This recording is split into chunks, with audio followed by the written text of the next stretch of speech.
It was a Monday morning in June 1954, in a quiet house on Adlington Road in Wilmslow, a small English town that appeared on no important map.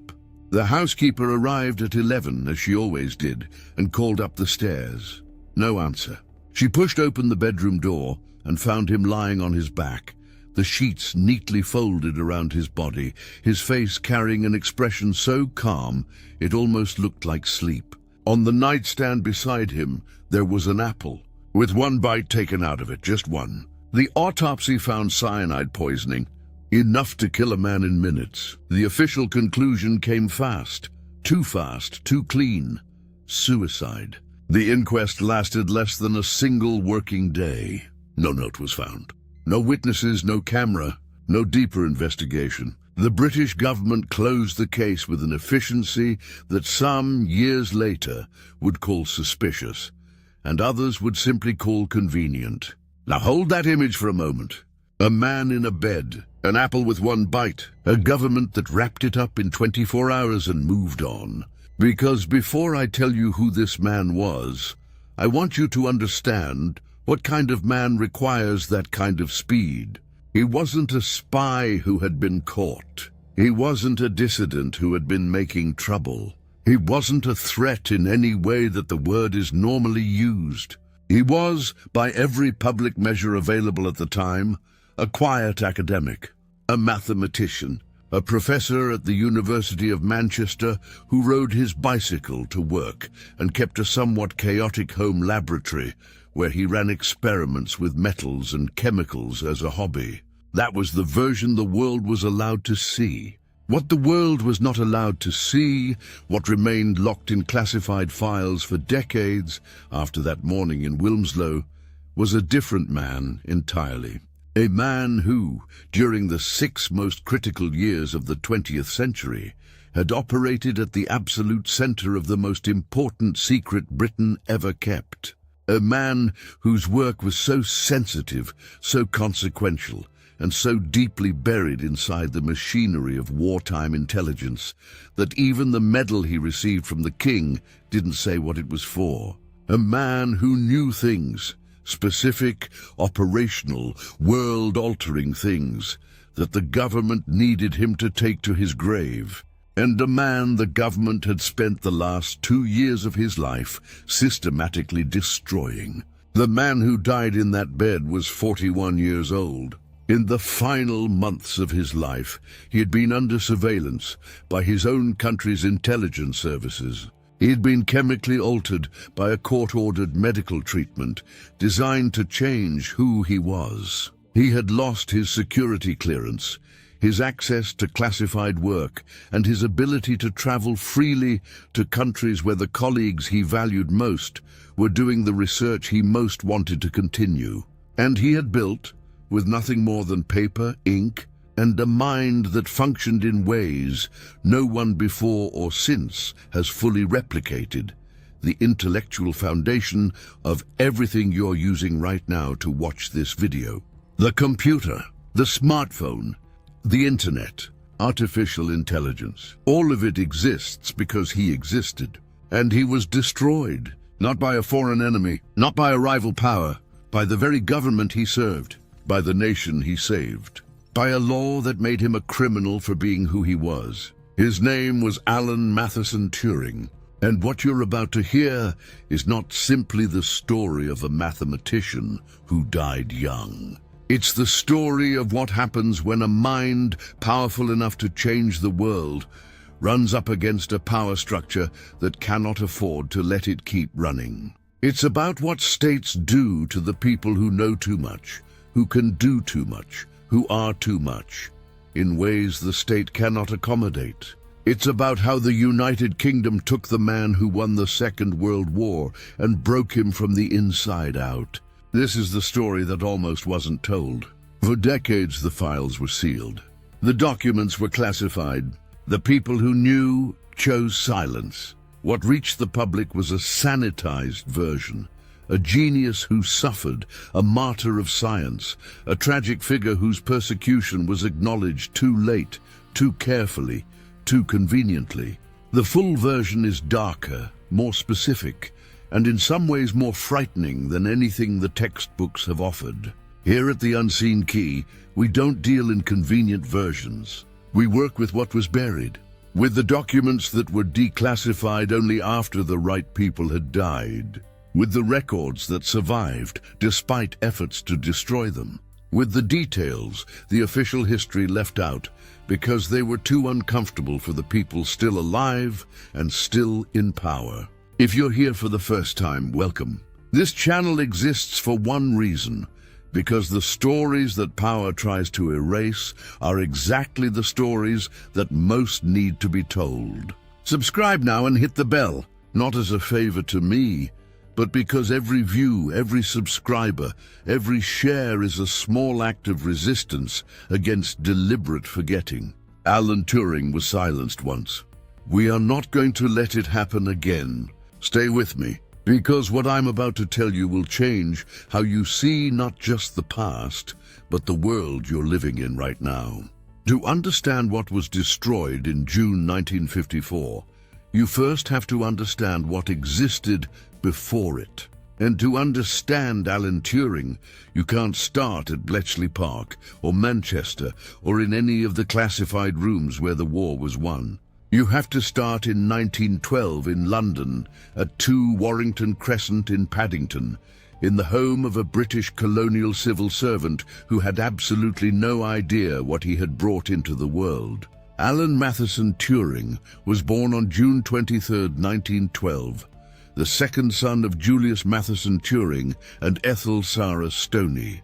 His father worked for the Indian Civil Service, which meant the family lived between two worlds: colonial India, where the work was, and England, where the children were supposed to be educated. Alan spent much of his childhood being left with foster families while his parents traveled between continents. It wasn't unusual for the time, but it left marks. From early childhood, there was something about the way Alan processed the world that unsettled the adults around him. At Hazelhurst Preparatory School, he discovered numbers not through teachers, but entirely on his own, deriving mathematical concepts that most children would need years to learn, working from first principles, as if he were rediscovering something he already knew from somewhere else. His teachers recognized the talent, but had no idea what to do with it.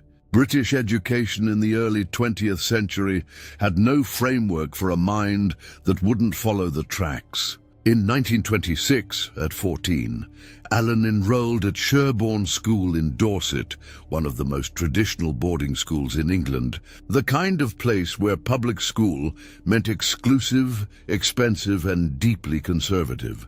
On his very first day, he had to improvise his arrival because a nationwide general strike had shut down public transport. He cycled 65 kilometers alone, from St. Michael's Peveril to Sherborne, spending the night in a hotel along the way. The local newspaper ran the story. It was already a sign of something. At Sherborne, the institution simply didn't know what to make of Alan Turing. The humanities teachers found him careless and uninteresting. The headmaster, in a letter to Alan's parents, wrote with that particular civilized cruelty of British pedagogy that Alan would be a poor investment if the family expected him to be useful to society in any conventional way. He was, in the language of the school report, too clever to be good at anything practical. Only in mathematics and science did something shift. There, Alan was a different animal entirely. He solved problems at a speed that made teachers uncomfortable, arriving at answers by paths they themselves couldn't always follow. It was at Sherborne that something happened that would shape Alan Turing for the rest of his life, not in a classroom, but in a dormitory, during a bout of illness that kept him bedridden for weeks. The boy in the next bed was named Christopher Morcom, a year older, equally brilliant in science, equally ill at ease with the school's conventions. The two became inseparable, studying together, corresponding during holidays, sharing a private language of mathematics and curiosity that neither of them could speak with anyone else. For Alan, Christopher was the first person, perhaps the only person for a long time, who understood him completely. In February 1930, Christopher Morcom died of tuberculosis. He was 18, Alan was 17. The impact was devastating in ways that Alan spent years trying to articulate in letters to Christopher's mother, Ida Morcom, with whom he maintained a correspondence for years afterward. In those letters, something emerges that goes beyond the grief of a lost friend. It reveals the first great philosophical question that would consume Alan for the rest of his life. What happens to the mind when the body dies? Where does consciousness go? Is any continuity possible? These are questions that, decades later, would become the theoretical foundation of what we now call artificial intelligence. But in 1930, they were just the grief of a 17-year-old who had lost the only person with whom he could be completely himself. Alan finished Sherborne and went up to Cambridge, entering King's College in 1931 to read mathematics. Cambridge was a different world. For the first time, there were others like him, minds that operated at speeds and in dimensions that the ordinary world couldn't reach. And there was, also for the first time, the possibility of an intellectual and social life that didn't suffocate him. King's College was known for being more open than other parts of the university, open to heterodox thought, to ways of living that didn't follow the Victorian catechism, to people who didn't fit the conventional categories. It was at Cambridge that Alan began to understand with some clarity that he was gay. There's no record of exactly when that understanding arrived, whether it came all at once or gradually, but we know that the King's College environment, where figures like John Maynard Keynes had lived in relative openness within restricted circles, made it at least possible to exist without complete concealment. England in 1931 still had the Buggery Act of 1533 on its books, the same law that had destroyed Oscar Wilde in 1895.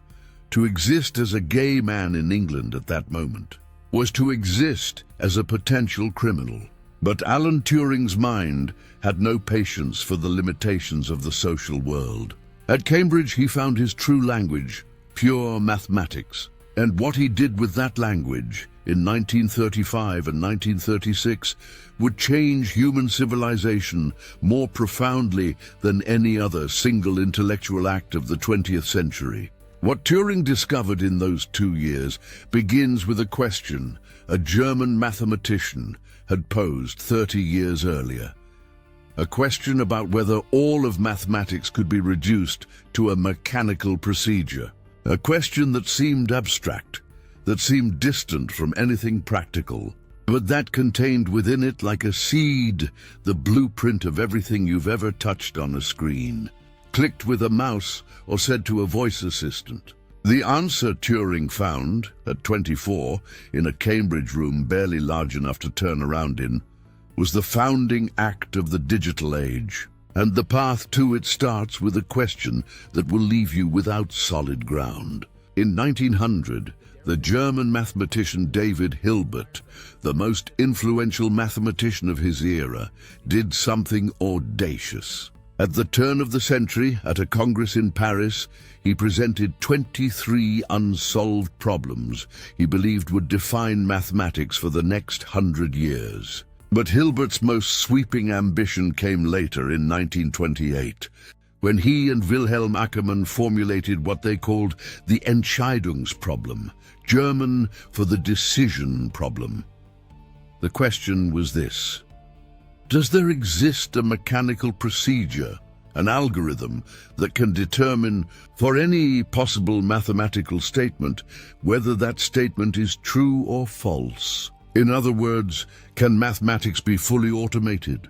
Can a machine exist that will solve any mathematical problem you feed it? Hilbert believed the answer was yes. He believed mathematics was complete, that every problem had a solution, and that such a procedure might one day be found. It was a grand, optimistic vision, and it was profoundly wrong. as Kurt Gödel demonstrated in 1931 with his incompleteness theorems, proving that any formal system complex enough to express arithmetic contains true statements that cannot be proven within that system. But the Entscheidungsproblem remained open. Even knowing that mathematics isn't complete, even knowing there are truths that can't be proven, does there still exist a mechanical procedure that can at least tell us, for the statements that do have answers, whether the answer is yes or no? Alan Turing, 22 years old at Cambridge, solved that problem in 1936. But the way he solved it was so radical that it transformed the very nature of the question. He didn't just answer the Entscheidungsproblem. He invented, as the instrument of his proof, something we now call the Turing machine. And in doing so, he invented the concept of computation before a real computer existed anywhere in the world. The central idea has a terrifying elegance. Imagine a hypothetical machine. It has an infinite tape divided into cells. Each cell can hold a symbol or be blank. The machine has a read-write head that can move left or right along the tape. And depending on the current symbol and the machine's internal state, it does three things. It writes a new symbol in the current cell. It moves the head one step left or right, and it transitions to a new internal state. That's it. An infinite tape. A head that reads and writes, and a finite set of rules specifying what the machine does in each situation. And from that absurdly simple mechanism, Turing demonstrated that it's possible to compute any computable function. Any problem solvable by a mechanical procedure can be solved by a Turing machine. But then he went further. He imagined a universal Turing machine. Not a machine that performs one specific task, but a machine that can simulate any other Turing machine. You feed it a description of any other machine, and it behaves like that machine. It's a machine that can be any machine. A program that can run any program. You recognize this. It's the modern computer. It's the phone in your pocket. It's the server processing this video right now. Every single one of those things is a physical implementation of the concept Alan Turing articulated in 1936 in a paper titled On Computable Numbers, with an application to the Entscheidungsproblem, published in the Proceedings of the London Mathematical Society. He was 24 when he wrote it. The paper answered the Entscheidungsproblem in the negative. No such universal procedure exists, Turing proved, through an argument that demonstrates certain questions are simply undecidable. But in proving the impossibility, he created something more powerful than any affirmative answer could have produced. A universal model of computation. What Turing published in 1936 was simultaneously a negative result about the limits of mathematics and the architectural blueprint of all modern computing. He set out to prove you couldn't build a machine that solved every problem, and built the concept of the machine in the process. Proving the ceiling existed, he drew the floor plan of everything underneath it. While Turing was developing these ideas at Cambridge, across the Atlantic at Princeton, Alonzo Church had independently arrived at an equivalent result using a different approach called lambda calculus. The two systems are mathematically equivalent, a fact now known as the Church-Turing thesis, but it was the Turing machine that became the dominant conceptual model, because it was more concrete, more visual, easier to imagine as something that could actually be built. In 1936, Turing left for Princeton to complete a PhD under Church. The 2 years he spent in the United States were productive. He extended his ideas about computation and began thinking about the boundary between the mechanical and the mental. But something was happening in Europe that made it increasingly hard to think in pure abstractions. Adolf Hitler had taken power in Germany in 1933. In September 1939, When Turing returned to England after finishing his doctorate, the Nazis had invaded Poland and the Second World War had begun. And 2 days after Britain declared war, Alan Turing received a letter summoning him to a place almost no one had heard of. A Victorian mansion in the English countryside, 55 kilometers from London, called Bletchley Park. What happened there over the next 6 years remained secret for decades. And what was revealed when the files finally opened was not simply the story of how the war was won. It was the story of what it cost to win and who paid. Picture a wooden hut in the English winter of 1940. No insulation, never enough heat, wind coming through the gaps in the walls. Inside, at 2 in the morning, a 27-year-old man is hunched over a desk covered in papers, a mug of tea gone cold that he forgot to drink, surrounded by the metallic, rhythmic clatter of machines turning, testing, eliminating. Every time one of the machines stops, there's a second of silence where everything feels possible. Then it starts again, and the search continues.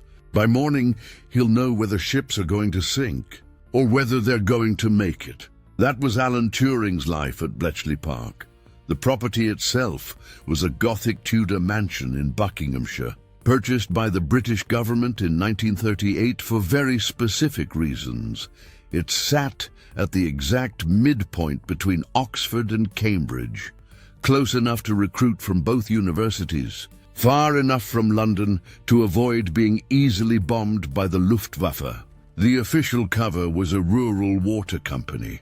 The reality was the nerve center of British wartime intelligence, and ultimately the place where the Second World War would be won or lost. The problem Bletchley Park existed to solve had a name: Enigma.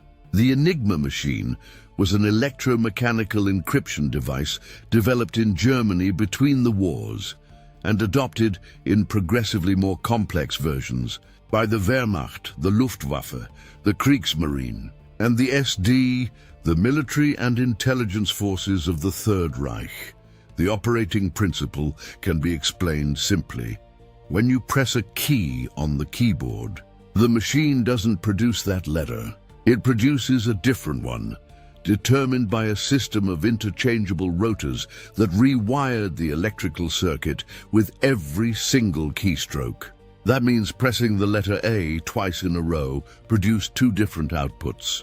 Classical decryption methods based on frequency analysis, counting how often each letter appears and deducing patterns, were completely useless. The number of possible configurations of the naval Enigma with 4 rotors was on the order of 10 to the power of 22. For reference, that's more than the estimated number of stars in the Milky Way multiplied by 1 billion. Trying each configuration by hand, 1 per second, would take longer than the age of the universe. That's what the Germans were using to protect their secrets, and they were absolutely confident it was unbreakable. That confidence, as we'll see, was the first of many things they got wrong about Alan Turing.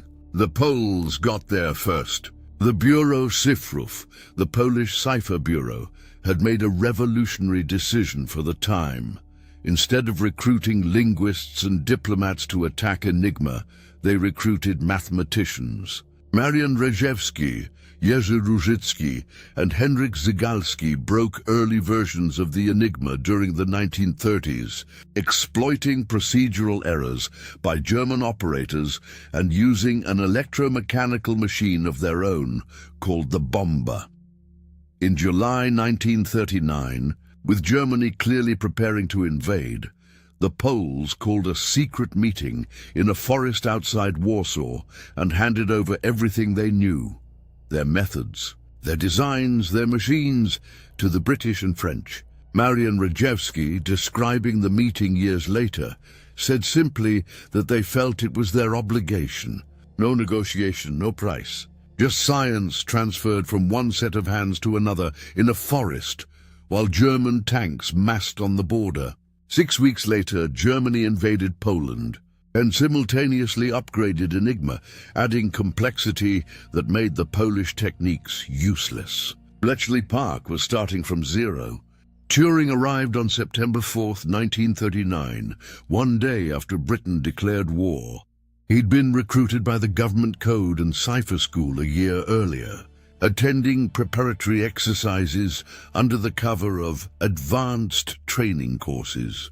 He was technically a civilian employee, without military rank, earning what would today amount to a junior university lecturer's salary. His first task, study the Polish documents and figure out why the techniques that had worked had stopped working. The environment inside Bletchley Park's huts was unlike anything else that existed in the world at that moment. British intelligence had adopted a recruitment philosophy that would have appalled any traditional general. They wanted chess champions, crossword solvers who finished the Times puzzle in under 12 minutes. Philologists who could learn languages in weeks, mathematicians who solved problems in their sleep. There was even a recruitment ad, disguised as a crossword competition in the Daily Telegraph. The fastest solvers received a quiet letter a few days later, inviting them to report to an address in London for a conversation about work of national interest. No mention of what the work was. Turing was assigned to Hut 8, responsible for breaking Kriegsmarine communications, the naval enigma. This detail matters enormously. Naval communications were the hardest to crack and the most urgent to solve. The Battle of the Atlantic was killing Britain. German U-boats were sinking Allied supply convoys with devastating efficiency. In March 1941 alone, 500,000 tons of Allied cargo went to the bottom in a single month. Winston Churchill would later say that the only thing that genuinely made him fear British defeat during the war was the German submarine campaign in the Atlantic. And U-boats operated on orders transmitted by radio in naval enigma. What Turing did was fundamentally different from anything the Poles had done. Where the Poles had exploited human error, Turing went to pure mathematics. He identified that the Enigma system, despite its astronomically large complexity, had a structural vulnerability. It was possible to use fragments of known or probable plaintext, called cribs, to systematically eliminate impossible configurations. If a given configuration produced a logical contradiction when tested against a crib, that configuration could be discarded. And by discarding systematically, the space of possibilities collapsed. The mechanism that implemented this became known as the British Bombay, not a direct translation of the Polish bomber, but a conceptually new machine designed by Turing in collaboration with Gordon Welchman, a Cambridge mathematician who added a crucial innovation called the diagonal board, which multiplied the efficiency of the eliminations exponentially. The first bomb, named Victory, was commissioned in March 1940. It stood as tall as an office cabinet, weighed a ton, and produced a constant mechanical clatter, drums turning, contacts clicking, the search never stopping. By August of that year, 12 machines were running. By the end of the war, there were more than 200, distributed across secret locations throughout Britain. But the Bombay was the instrument. The intelligence behind it was Turing. There's an aspect of life at Bletchley Park that most accounts don't adequately capture: the human cost of failure. When Hut 8 couldn't break the naval enigma key for a given day, because the Germans had changed procedures, because a new rotor had been added, because the crib was wrong, there was a window of silence during which Allied ships crossed the Atlantic with no knowledge of where the U-boats were positioned, and ships sank. Turing knew this. Everyone in Hut 8 knew it. The price of failing wasn't measured in points on a chessboard. It was measured in lives. In 1941, Turing did something unusual, and by British military standards nearly unthinkable. He and 3 colleagues, Hugh Alexander, Stuart Milner Barry, and Gordon Welchman, wrote directly to Prime Minister Winston Churchill, jumping the entire chain of command, to complain about the lack of resources for Hut 8. The letter described precisely what was needed: more trained women to operate the bombs, more interception resources, more equipment. Churchill responded the same day with a handwritten note to his assistants: make sure they have all they want on extreme priority, and report to me that this has been done. The letter is now a historical document. It is one of the rare times Turing bypassed a hierarchy and won. The historian Sir Harry Hinsley, who worked at Bletchley Park during the war and then spent decades analyzing its archives, estimated that the decryption work carried out there, naval enigma in particular, shortened the Second World War by 2 to 4 years. Other historians have gone further. Without Hut 8, without the bomb, without Alan Turing, Britain might have been forced to negotiate peace with Nazi Germany. The United States might have entered a different war, against a different enemy, under entirely different conditions. And at the center of all of it was a man who, under the laws of the country he was saving, was a criminal. Who, if his personal life were discovered, could lose his security clearance in an instant and be removed from the most important work in British history.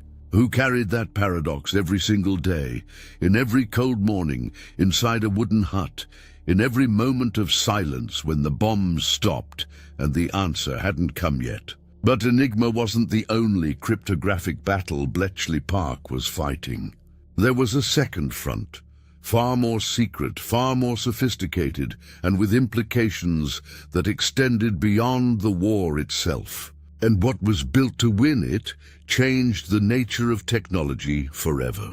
There was a secret inside the secret at Bletchley Park, while hundreds of people worked on Enigma, running bombs, processing intercepts, decrypting the daily flow of Luftwaffe and Wehrmacht messages. A smaller group, in a more restricted corner of the estate, was attacking something that most people inside Bletchley Park didn't even know existed. Since 1941, the Germans had been using a second encryption system for their highest-level communications: the messages between Hitler, the OKW, the Armed Forces High Command, and field commanders. This system was called the Lorenz SSE-40, and it was fundamentally different from Enigma.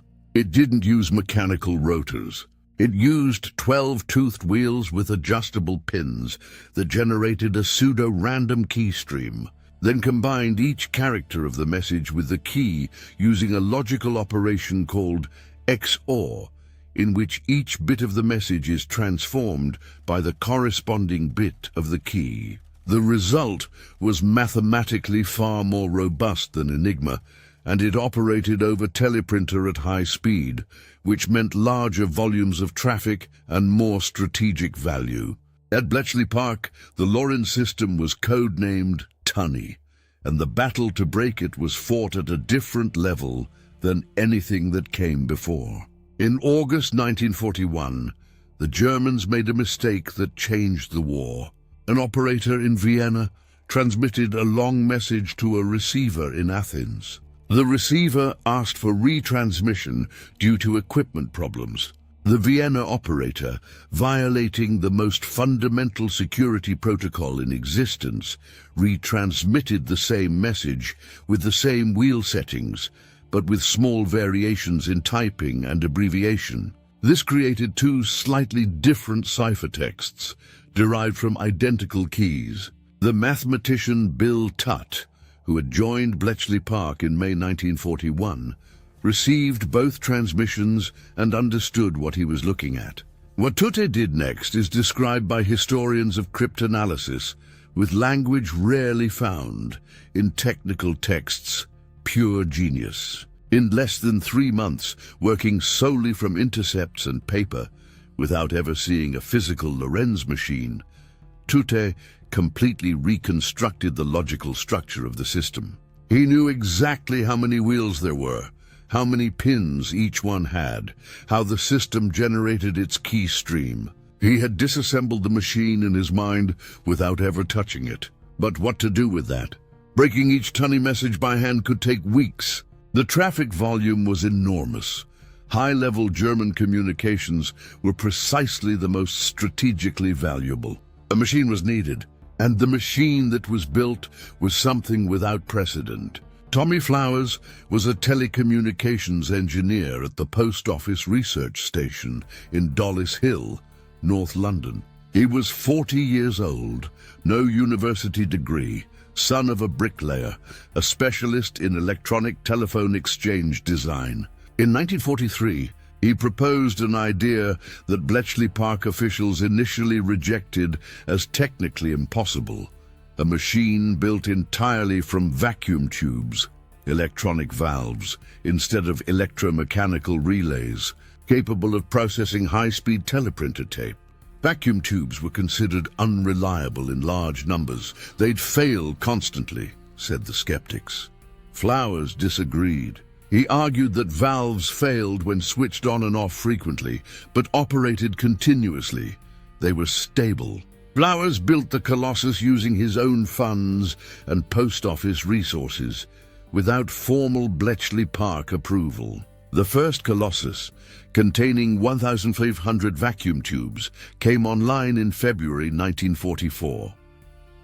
The second, with 2,400 tubes and 10 times the processing power, was operational in June 1944, days before D-Day. By the end of the war, there were 10 Colossus machines running. The Colossus was the world's first programmable electronic computer. Turing didn't build the Colossus, and that's an important point of historical honesty. The credit for its construction belongs to Tommy Flowers and his team. But the Colossus was built inside a conceptual world that Turing's 1936 work had created. The idea that a logical process could be mechanized, that mathematics could be done by machines, that systematic pattern searching was a task for devices rather than minds alone.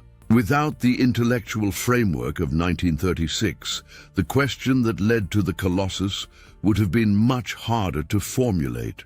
In November 1942, Turing was sent to the United States on a mission combining intelligence sharing with observation. He spent 3 months crossing the country. In Washington, he visited the OP-20G, the Navy's Signals Intelligence Division, and the National Cash Register's work on independent bomb designs, developed with less mathematical sophistication. The exchange was productive, but not without friction. The Americans, arriving late to the war, had resources that Bletchley Park lacked, but methods that were less refined. There was tension.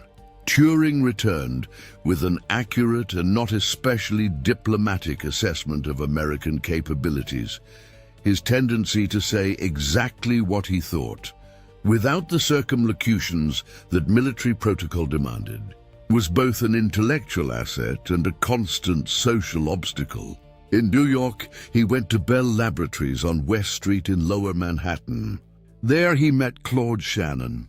Shannon was 30, the same generation as Turing, and was working on a classified communications security project while developing, in whatever hours he could find, the ideas that would become information theory, the mathematical foundation for measuring, transmitting and encoding data of any kind. Turing had spent years thinking about how machines might process information intelligently. Shannon was thinking about how information could be mathematically defined and transmitted with maximum efficiency. The two had lunch together in the Bell Labs cafeteria for weeks. In later recollections, Shannon described the conversations as the most stimulating of his career, and Shannon had a career full of extraordinary stimulation. They talked, sometimes in words, sometimes in equations on napkins, about the boundary between information and intelligence, between processing and understanding, between what a machine can do and what a mind can do. It was, in retrospect, the conversation in which the foundations of computer science, information theory, and artificial intelligence were all sketched at the same time, by two men drinking coffee in an office cafeteria in Manhattan, while the largest war in human history burned 6,000 kilometers away. Back in England in 1943, Turing worked on a parallel project called Delilah, a real-time voice encryption system intended to allow secure telephone communications between commanders. He built a functional prototype demonstrating that the technology was feasible. But the system was never operationally deployed. British and American military bureaucracies never reached an agreement on implementation. War priorities shifted, and Delilah disappeared into the files. It's a pattern that would repeat. Turing produced, the institutional system swallowed and forgot. What happened at the end of the war, in May 1945, was one of the largest erasure operations in modern military history. By direct order of the British government, all the bombs were dismantled piece by piece, their components scattered. The 10 Colossus machines, which Tommy Flowers had built with his own money and post office funds, machines that were the most technologically advanced objects that had existed up to that moment in human history, were destroyed. Flowers received the written order: destroy the blueprints, destroy the machines, destroy everything. And he obeyed. In interviews decades later, Flowers described that moment with a restraint that made the grief more audible, not less. He had personally burned the blueprints. He knew exactly what he was destroying.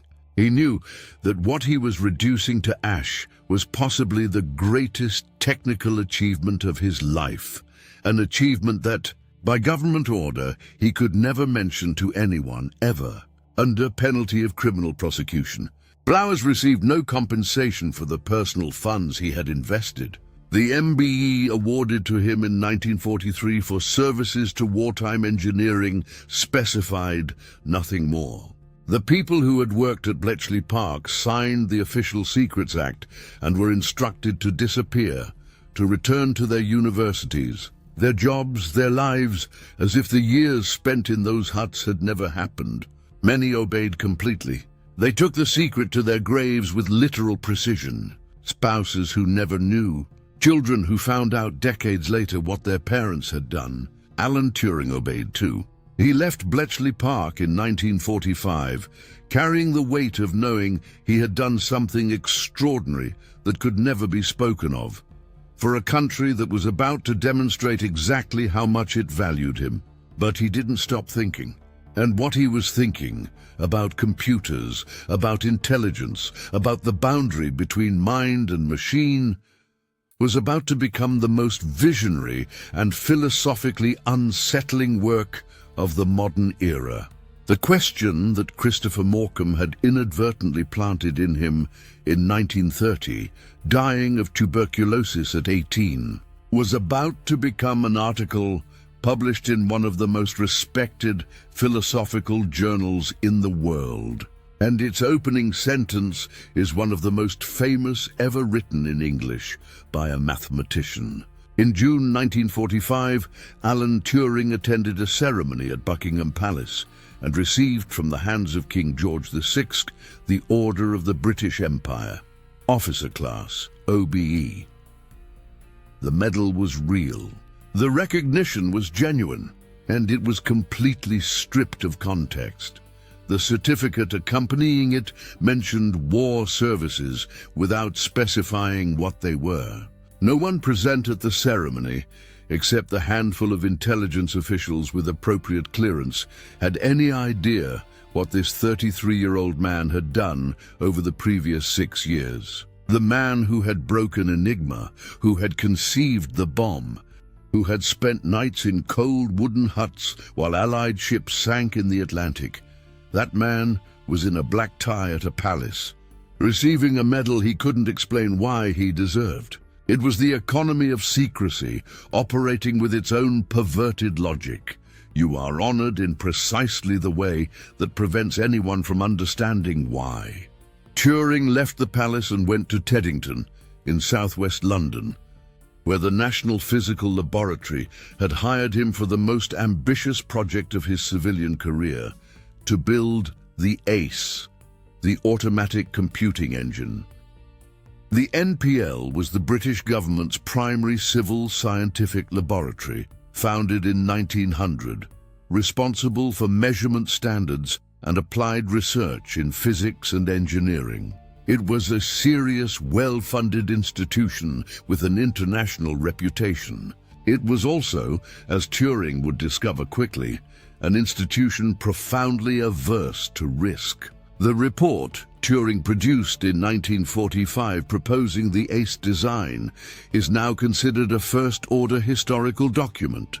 It was 50 dense pages, specifying not just the physical components of a general-purpose computer, memory, processing unit, input and output mechanisms, but the complete logical architecture, including the concept of storing programs in the same memory as data. That idea, today called the stored program architecture, is the foundation of every computer that has ever been built since. Turing had written the blueprint of the 21st century in a 50-page technical report in 1945. The NPL's director was Sir Charles Darwin, grandson of the Charles Darwin, a respected physicist, a competent administrator, and a man who simply could not see what Turing saw when he looked at the future.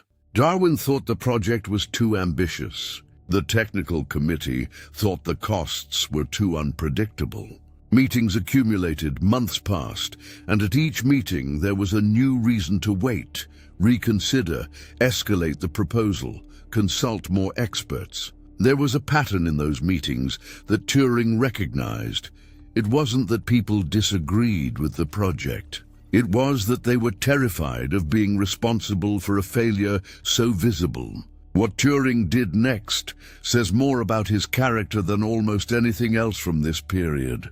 He started working alone, after hours, building components of the AC on his own in the NPL's laboratories after the committees had gone home. Notes and records from that period show him arriving early and leaving late, refining the design, solving implementation problems that the committees hadn't even reached because they were still debating whether to start. It was the same pattern as Sherborne.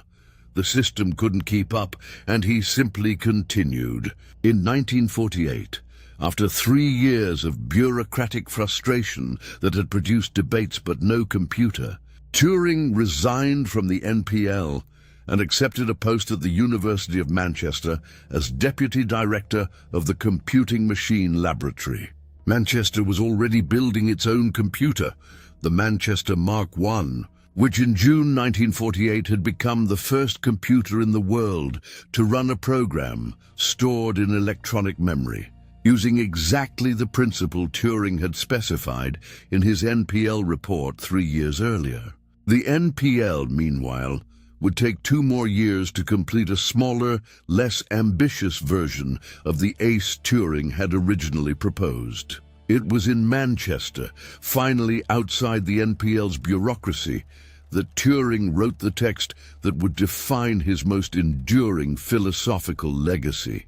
In 1950, the journal Mind, one of the most respected philosophical publications in the English language, founded in 1876, published a paper by Turing titled Computing Machinery and Intelligence.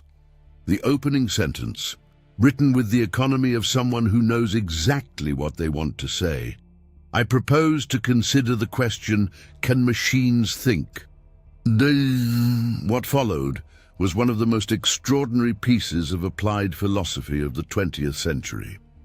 Turing recognized immediately that the question as posed was problematic. Thinking and machine are terms that would require pages to adequately define, and the discussion would get lost in definitions before reaching anything interesting. Instead, he proposed replacing the question with a game that made the problem concrete and testable, what he called the imitation game, now universally known as the Turing test. The structure is precise. A human interrogator communicates in text with two entities, one human, one machine. If after sufficient conversation the interrogator cannot reliably distinguish which is which, the machine has passed the test. And if a machine can systematically convince humans it is human, argued Turing, the burden of proof lies with those who claim it doesn't think, not with those who claim it does. The paper then accomplishes something few philosophical texts manage. It systematically anticipates the most serious objections and answers them with rigor. The theological objection: only beings with souls can think, and machines don't have souls. The consciousness objection: machines don't have subjective experience, they only process symbols without understanding them. The mathematical objection: Gödel's incompleteness theorems prove that no formal system can be complete. So machines have limitations that minds don't. Turing answers each one, not always conclusively, but always in a way that demonstrates the territory is far more complex than the objections assume. At the end, he makes a specific prediction. By around the year 2000, a computer with sufficient memory capacity would be able to fool 30% of human interrogators in 5-minute conversations. That prediction, the Turing criterion, continues to be debated today, with the large language models of artificial intelligence making the question more urgent and more slippery than ever. In Manchester, Turing was also developing something that historians of science frequently underestimate in its importance. He was applying mathematics to biology, specifically to the problem of morphogenesis, how an organism that begins as a single fertilized cell, with identical DNA in every cell, develops the asymmetry and structure of the adult body. How do cells know they should become skin rather than liver, heart rather than bone? In 1952, he published The Chemical Basis of Morphogenesis, proposing that chemical reactions between two substances, which he called morphogens, could, through a mechanism of diffusion and reaction, create the patterns we see in biological organisms: the stripes of a tiger, the spots of a leopard, the spirals of a shell. The paper received limited interest at the time. Decades later, biologists would confirm experimentally not just the general mechanism, but specific patterns Turing had predicted mathematically. It was a mind that simply could not stop finding patterns where others saw chaos. In pure mathematics, in cryptography and computing, in biology, the same fundamental movement: reduce apparent disorder to a logical structure susceptible to rigorous analysis. Turing had found in Manchester something that resembled a livable life. He had friends. He had work that consumed him. In 1951, he had been elected a Fellow of the Royal Society, the highest scientific recognition Britain offered. He had, with cautious freedom, something of a personal life. And then, in December 1951, on a cold afternoon in central Manchester, he saw a young man on the other side of the street and crossed over to speak to him. The young man's name was Arnold Murray. He was 19 years old, and what happened over the following months destroyed everything. Not all at once, not dramatically, but with the methodical precision of a system that had found its target and processed it exactly as it had been designed to do. Arnold Murray was 19 when Alan Turing met him near a shop in Manchester on a cold afternoon. Murray was young, without steady work, raised in poverty and difficulty. The two talked. Alan invited him to lunch. Over the following weeks, Murray visited Turing's house in Wilmslow. A relationship developed, romantic or at least sexual, between the two men. In January 1952, Turing's house was burgled. The thief took several items. Turing discovered uncomfortably that the break-in had been arranged by a friend of Murray's, someone Murray had casually told about the location of the house. He went to the police to report the theft, and in the course of the investigation, trying to be honest about the nature of his relationship with Murray to explain how the burglar had gotten that information, Turing inadvertently disclosed that he'd slept with Murray. The police were not interested in the burglar. They were interested in what Turing had just revealed about himself. In England in 1952, homosexuality was a crime. Specifically, it was subject to the provisions of the Criminal Law Amendment Act of 1885, the same law that had destroyed Oscar Wilde in 1895, which criminalized gross indecency between male persons, in public or in private. Consent was irrelevant. The fact that both men were adults was irrelevant. The fact that what they did was strictly between them, in the privacy of a private residence, was irrelevant. It was a crime. In March 1952, Alan Turing, the man who had broken Enigma, who had conceived the modern computer, who had been elected a Fellow of the Royal Society the year before, was charged with gross indecency. The co-defendant was Arnold Murray. Turing didn't try to hide the facts. In his statement, he was direct. He didn't believe he had done anything wrong. He didn't understand why the state cared what two adult men did in private. This position, honest, philosophically consistent, and devastatingly naive in its refusal to play the game of public humiliation, was exactly what sealed his fate.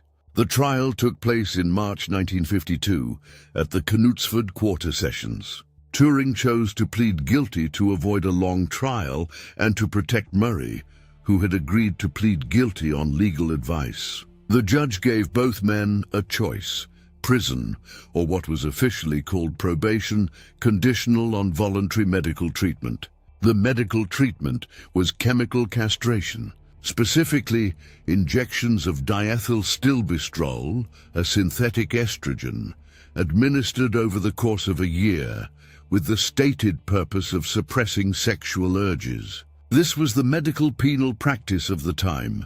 The theory held that homosexuality was a hormonal condition that could be corrected by manipulating hormone levels. The theory was, of course, pseudoscience, but it was clothed in the authority of medicine and the state, which made it sufficiently real to be imposed.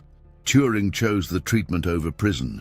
Prison would have destroyed his ability to work. But the treatment itself was a form of destruction that was subtler and in some ways more complete. The physical effects were real and documented. Gynecomastia, the growth of breast tissue, a direct consequence of the synthetic estrogen, weight changes, mood alterations, fatigue that wouldn't lift. Turing had run the Walton-on-Thames Marathon in 1947 in 2 hours and 46 minutes, competitive enough that he nearly qualified for the 1948 Olympic trials. He now felt his body become something he didn't recognize and couldn't control. What's extraordinary and disturbing in a specific way is how Turing wrote about it. In February 1952, shortly after the trial, he wrote to his friend Norman Routledge, a mathematician at Oxford, in a letter that mixed an account of his situation with humor so dry you need to read it twice to understand what you're reading. He described the hormonal treatment in clinical terms, as if he were reporting on an ongoing experiment whose subject happened to be himself. There was a distance between the man observing and the body being transformed, as if Turing had found a way to position himself outside his own experience in order not to be destroyed by it. It's a psychological posture of a sophistication and a sadness that's very hard to name. In that same letter, Turing was writing about future work he wanted to do, mathematical problems he still intended to solve, plans. The cruel irony is that he seemed genuinely incapable of stopping himself from thinking forward, even as the state was systematically dismantling everything around him. More devastating than the physical effects was what happened to his security clearance. The government communications headquarters, the GCHQ, successor to Bletchley Park's GCNCS, revoked Turing's clearance immediately after the conviction. This meant he could no longer work on any classified government project. The man who had been the architect of the greatest intelligence effort in British history, whose work had been so secret that his name appeared in no public documents, was declared a national security risk. The paradox was of an almost artistic cruelty. Turing knew more British government secrets than almost anyone alive. He knew about Enigma, about the bombers, about Tunny, about Colossus, about the intelligence relationships with the Americans. And by prosecuting him, the government was creating exactly the kind of person, vulnerable to blackmail or foreign recruitment, that security clearance procedures claimed to prevent. The logic was circular to the point of insanity. There was more. MI5, British domestic intelligence, had Turing under active surveillance. His visitors were monitored. His correspondence was almost certainly being read.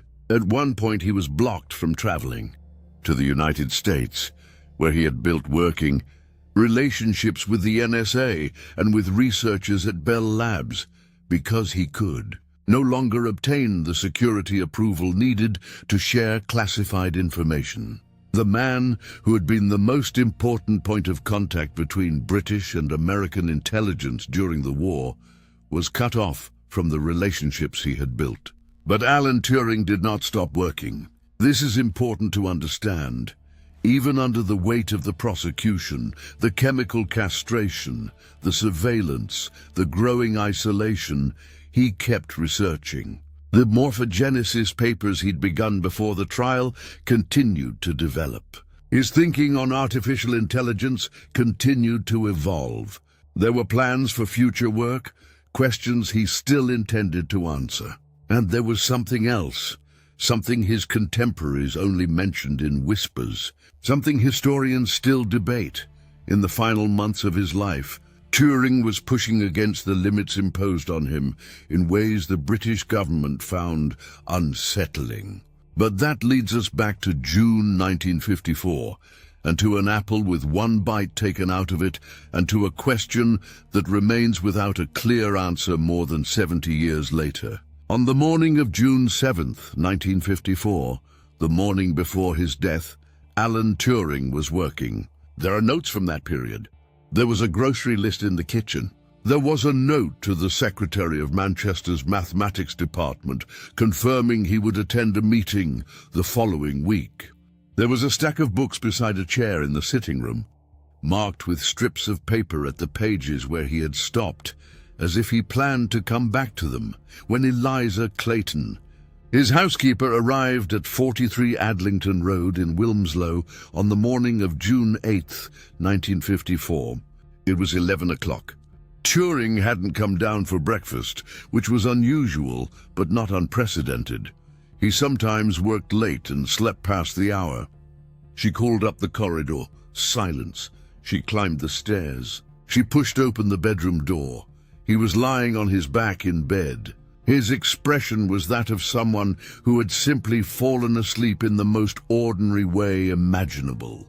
On the nightstand beside him, there was an apple, with one bite taken out of it. Just one. An ambulance was called. The doctor arrived.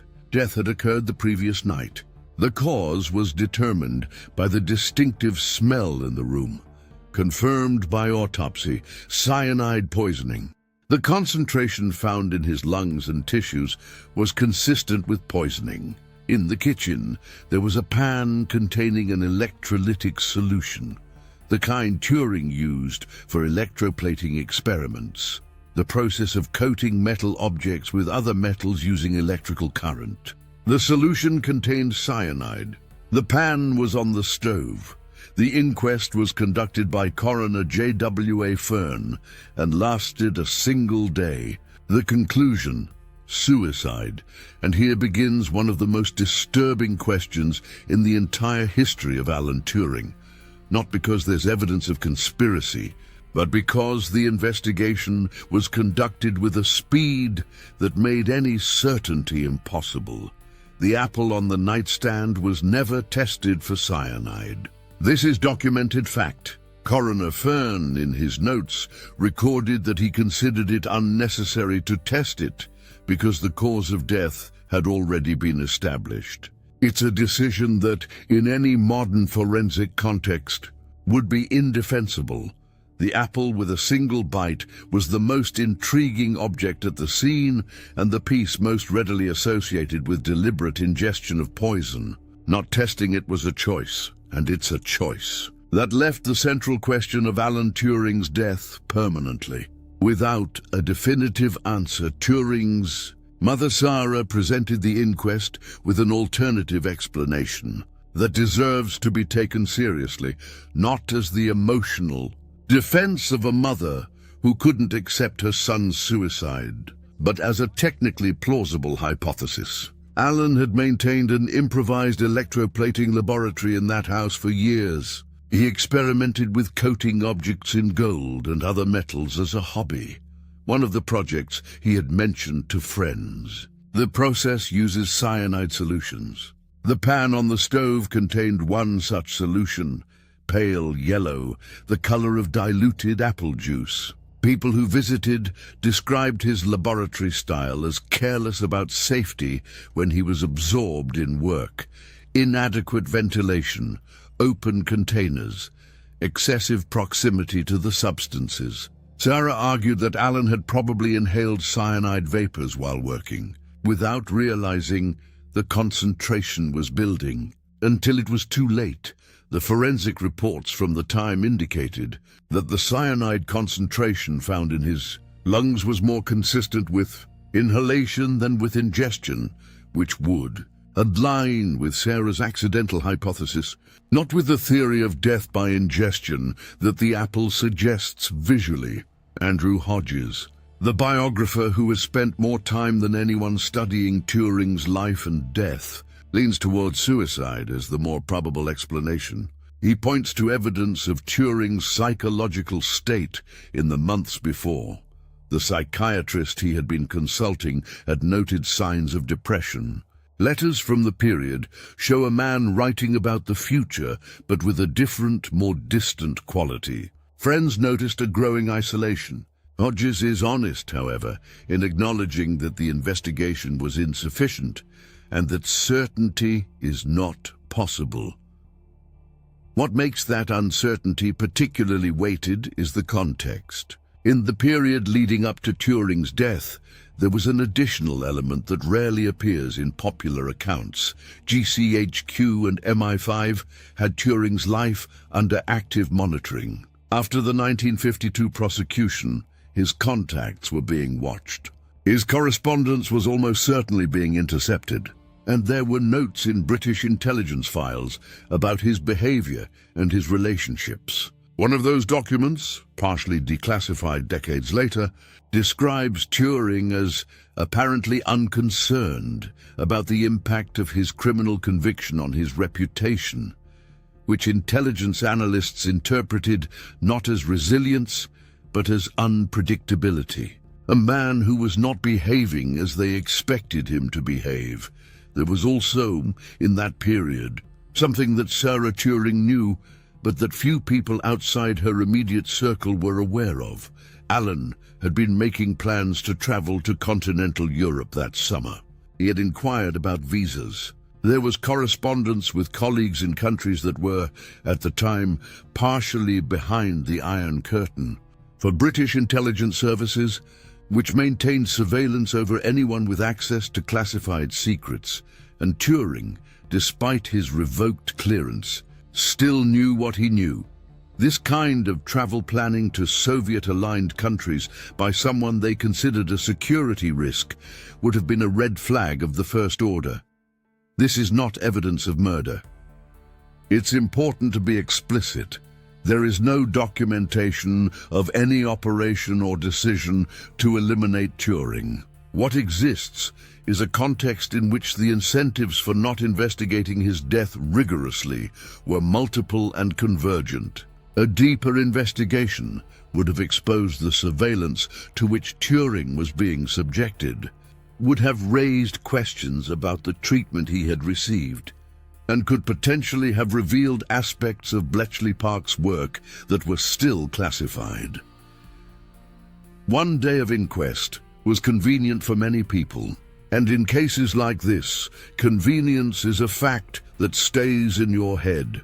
What we know is this: Alan Turing died on June 7th, 1954, at the age of 41. He died in a room that smelled of cyanide, beside an apple that nobody tested, in an investigation that lasted less than a normal working day, in a country that had criminally prosecuted him, chemically castrated him, placed him under surveillance, and then left him alone in a house in Wilmslow with a pan of poison on the kitchen stove. What? We don't know.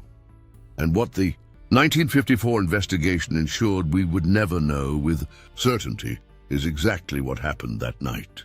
And that gap, more than 50 years after Turing's death, was sufficient for the British government to order a review of the files. In 2012, researchers accessing newly declassified documents found no evidence of murder. But what they found was a much clearer picture of how the state had treated Turing in the final years of his life. And that picture is, in itself, disturbing enough that the question of what happened in that room will never fully close. The world Turing had built continued, but it continued without him, and for decades without acknowledging him. For more than 20 years after Alan Turing's death, his name was virtually unknown to the general public. The Bletchley Park documents remained classified. The ACE was built, partially in a smaller version than Turing had originally proposed, but credit was distributed in ways that didn't place Turing at the center. The commercial computers of Ferranti and its successors were described in terms that honored the engineers who built them, not the mathematician who had conceived the foundations on which the entire field rested. In 1966, the Association for Computing Machinery created the Turing Award, today the most prestigious prize in computer science, often called the Nobel of Computing. It was a posthumous recognition of Turing's contribution, but posthumous in a specific way. The field he had founded was honoring him without the general public having any idea who the man whose name was on the prize actually was. And while that prize was being created, one of Turing's most important collaborators at Bletchley Park was still alive, still working, and the British state still wasn't done with him. Gordon Welchman, the mathematician who had added the diagonal board to the bomb and quite possibly doubled or tripled its effectiveness, had emigrated to the United States after the war and built a second career in defense systems. In 1982, at 73 years old, he published a book called The Hut 6 Story, a memoir of his work at Bletchley Park. It was the most technically detailed account ever published of how Enigma had been broken. GCHQ immediately revoked his American security clearance. The British government accused him of violating the Official Secrets Act. Welchman, elderly, ill, living in the United States, was summoned to meetings with intelligence officials and subjected to a process of intimidation that, by his own account, significantly affected his health. He died in 1985. The pattern that had destroyed Turing, the state using available tools to silence those who knew too much, had found a second target. 30 years later, using different instruments but the same essential logic, what you know belongs to the state, and the state decides when and whether you may speak. The first major work of historical recovery was Andrew Hodges' book, published in 1983, Alan Turing, The Enigma. Hodges spent 6 years researching it, interviewing people who had known Turing, accessing documents that had just been partially declassified. What Hodges produced was a biography that revealed, for the first time in any comprehensive way, not just who Alan Turing was, but what had been done to him. The book was a success. But the full revelation would take decades more. Bletchley Park documents were declassified gradually through the 1990s and 2000s. Each round of releases revealed new details about the scope of the work carried out there and Turing's centrality to it. In 2012, hundreds of volumes of GCHQ documents on Bletchley Park were released to the National Archives, and the picture that emerged was more complete than anything previously available. By 2009, the pressure had built to a point the British government couldn't ignore. Prime Minister Gordon Brown issued a formal apology on behalf of the state for the treatment of Alan Turing, triggered by an online petition started by programmer John Graham Cumming, which had collected more than 30,000 signatures. Brown's statement was genuinely eloquent. It acknowledged the inhumane treatment, the injustice of the prosecution, the debt that civilization owes. It used the word appalling. It was the first time the British government had said, in plain language, that what had been done to Alan Turing was wrong. But an apology isn't a pardon. And a significant part of the public, the scientific community, and the LGBTQ+ rights movement wanted something with legal weight, an acknowledgement that the conviction itself had been unjust, not merely that the law under which it was obtained was now repealed. That came in 2013, when Queen Elizabeth II granted a royal pardon to Alan Turing under the royal prerogative of mercy. It was the first such pardon in decades. The reaction was complicated. Stephen Hawking had been among those pushing for it, but historians and activists raised an objection that cut to the bone: a pardon for Turing alone, without a parallel amnesty for the tens of thousands of other men who had been convicted under the same laws, treated Turing as a special case. And the basis for his special treatment wasn't that the injustice done to him was worse than what was done to others. It was that he was more useful, more famous, more valuable in retrospect. The pardon said, in effect, you are forgiven because of what you contributed, not because what was done to you was wrong in itself. The other men, the ones who hadn't broken Enigma, remained on the wrong side of a moral distinction that depended on productivity rather than humanity. That gap was partially closed in 2017, when what became known informally as the Alan Turing Law extended posthumous pardons to all men convicted under the historical laws criminalizing consensual homosexual acts. It was the broader amnesty the critics had demanded. It arrived, as almost everything in this story arrives, several decades too late. The £50 note came in 2021.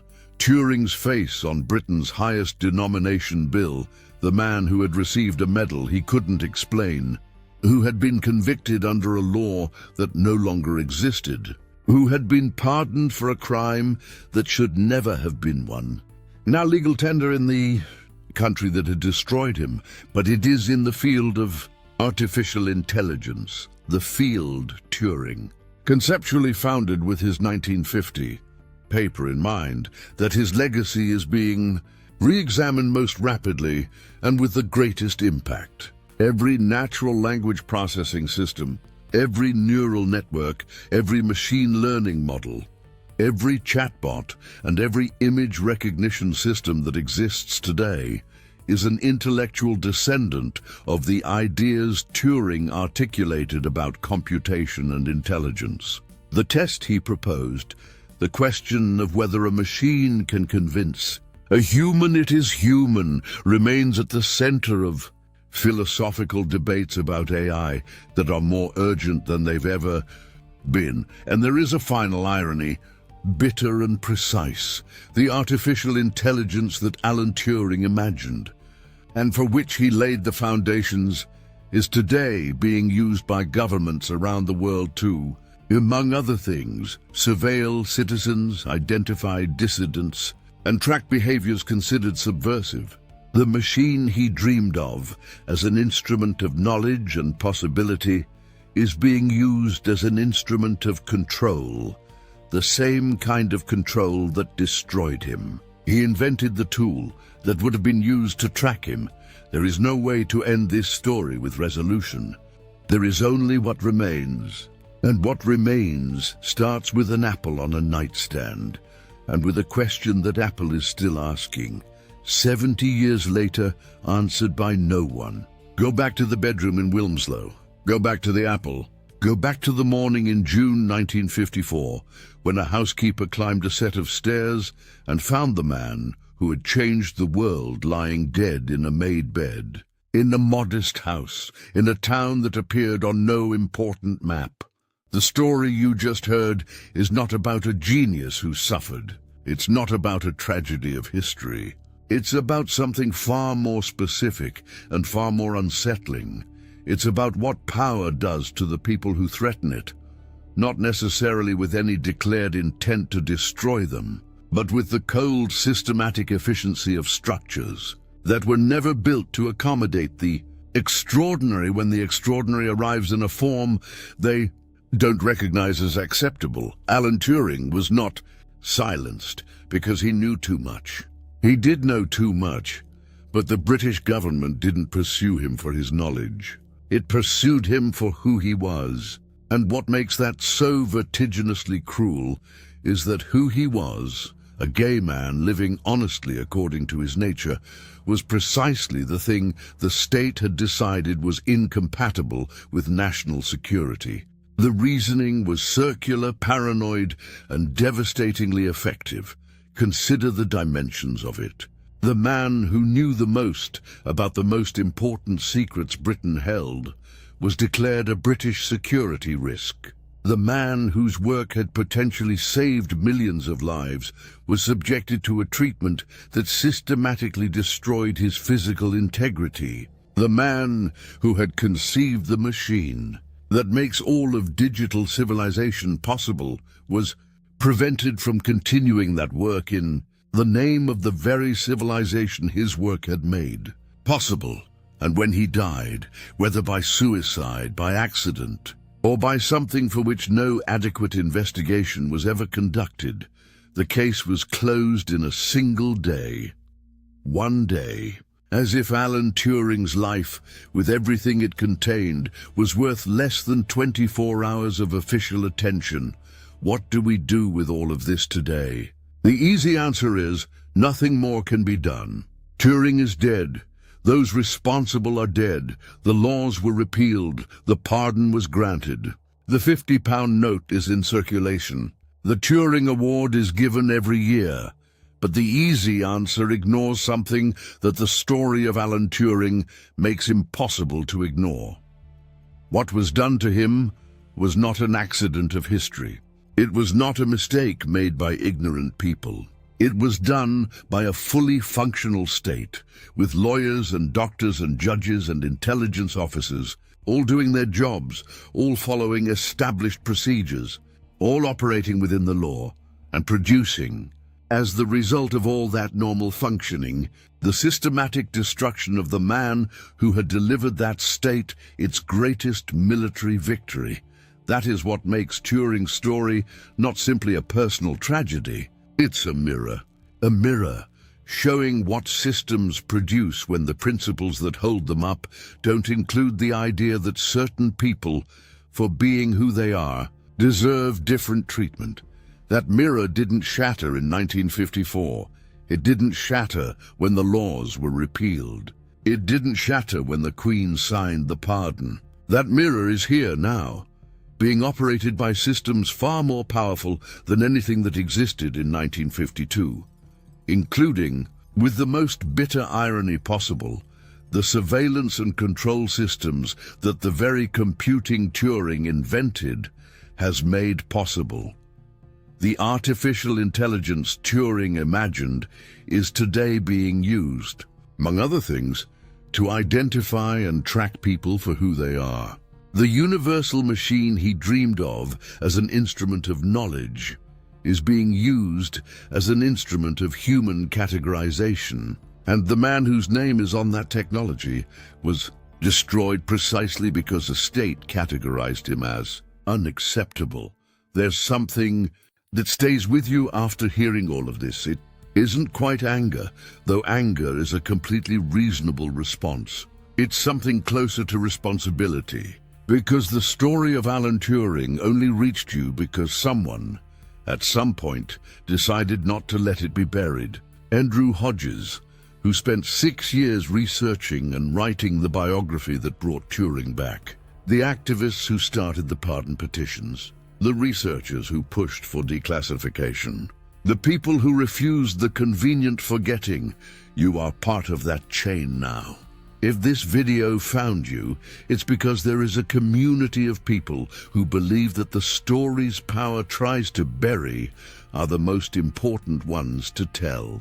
Share this video, not as a performative act, as a real act of keeping the record alive. Leave a comment telling us what stayed with you. Subscribe if you haven't yet, and bring someone who needs to hear this. Alan Turing died at 41. He had lived less than half the life he should have lived. What he left behind was enough to build the world you are living in right now. Imagine what else might have come. The apple with one bite is on the nightstand. The inquest that lasted 1 day is in the files. The man who saved the world is on a £50 note circulating in the country that destroyed him. And the question this story asks, about what we do with what we know, about who we protect and who we sacrifice, about the price that power charges from those who don't fit its categories. That question is not in the archives. It's here with you, right now.